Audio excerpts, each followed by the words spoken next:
Hello there, everybody, and welcome back to Buckeye Politics. It's me, your favorite Ohioan.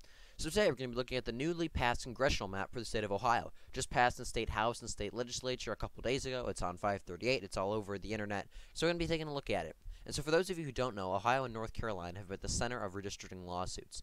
The old map passed by the Republican-controlled House and governor was struck down by the state Supreme Court for being unconstitutional, as it was seen as being unfair to Democrats.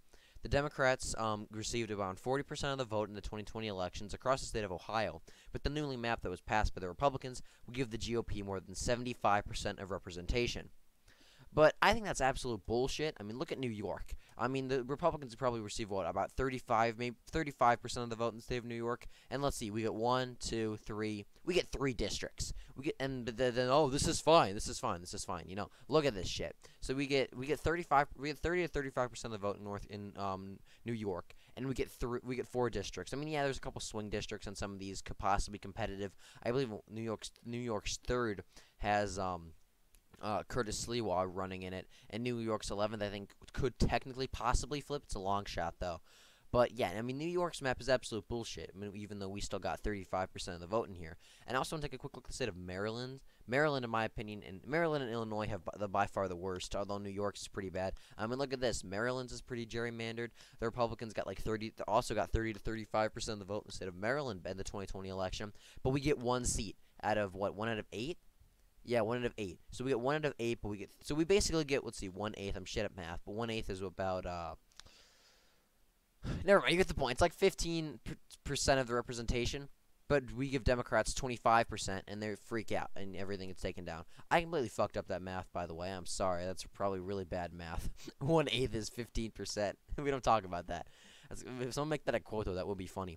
We also want to look at the state of Illinois. Illinois has a really bad map, in my opinion. Sorry, I can't read. Illinois, look at this. We get Illinois. We got like what we actually did pretty good in Illinois. Illinois was only around Illinois was only around D plus 15. It was actually relatively competitive for Illinois and for safe Democrat states speaking in terms of and how close it was. And we get what? We get 3 districts, 1 super competitive, and then that's about it. So this is Illinois. So we get 35 to 40% of the vote in Illinois. We get 3 districts. We get 35 to about 35% of the vote in New York, and we get 4 districts.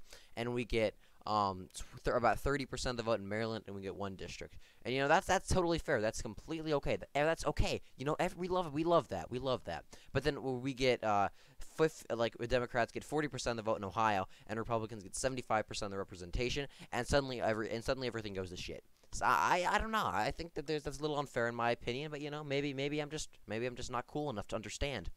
But anyway, so after several weeks of discussion by the Republican-controlled state legislature and the Supreme Court in the state of Ohio, the Republicans have come up with a genius plan to get their map passed. This is absolutely genius. They were passing around all the bullshit laws, all the regulations, in terms of that the Democrats are trying to, and the Supreme Court are trying to say, no, you can't do this. It's like the Wojcik. It's like the guy saying, no, you can't gerrymander Ohio, and the guy saying, like, yes. I mean, that's literally what's happening.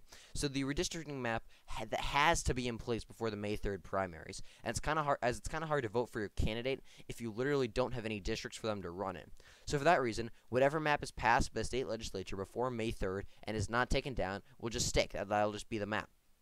This means that even if the map you see right here gets taken down by the Ohio Supreme Court for being unconstitutional before the May 3rd primaries, the Ohio State Legislature will literally just make a few changes and then just pass a map that's basically the same but with only a few changes. It's just going to be a cycle of passing maps over and over before May. So a lot of you might be wondering, like, why aren't the Democrats doing this, are passing any maps? Wouldn't that make it more fair? Well, the Republicans have a supermajority in the state House and the state Senate, and they also have the governorship. So any map that is passed by Democrats, or even try to be passed, will get shot down before it even leaves the state House. So Democrats don't even really get a say. I mean, they can privately and officially propose a map, but really in terms of it passing, they would have to get all 3 chambers to vote for it, which are all 3 chambers are controlled by the Republican Party. So it basically has 0% chance of happening. So the current map of Ohio, in my opinion, is actually really solid. It's definitely not as good as the original, the one that was back in January, but overall I'm happy with it, especially considering some of the maps were proposed by the Ohio Supreme Court, and the Democrats that could have possibly been passed had 4 Democrat seats. Like these 2 competitive seats would have been likely D, and I think Ohio 7th and 10th would be the swing state or the swing districts. So overall, I'm actually really happy with this map, all things considered. So the 2 safe Democratic seats are Ohio's 3rd and Ohio's 11th, which are home to Joyce Beatty and Chantel Brown. You probably remember Chantel Brown from last summer when she beat progressive Nina Turner in the massive upset in the primary. And both these Democrats are in safe areas. They're not going to lose. They're going to win by like 50 points. It's not even really need to talk about them.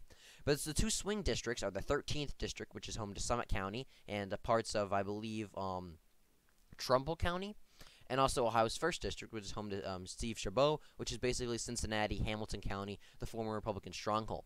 So 13th District near Akron has a PVI of R+2. It is a Republican trending district, and other than a large black population in Akron, that part of Ohio is very white and working class. I live pretty close to there. Believe me, it's Republican trending. And the 1st District, obviously, as I said earlier, is home to Steve Chabot, and it's in the former Republican stronghold of Cincinnati. But it's trended, but like much of the suburbs across the country, it's been trending blue.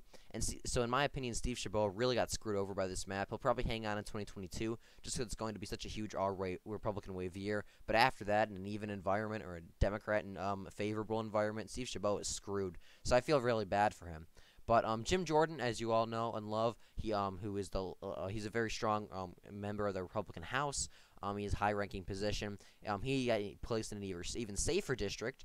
His old one was R+39. This new one is R+40 in like in like central northwestern Ohio. It's kind of like that's all farm country. So he's not even gonna be close.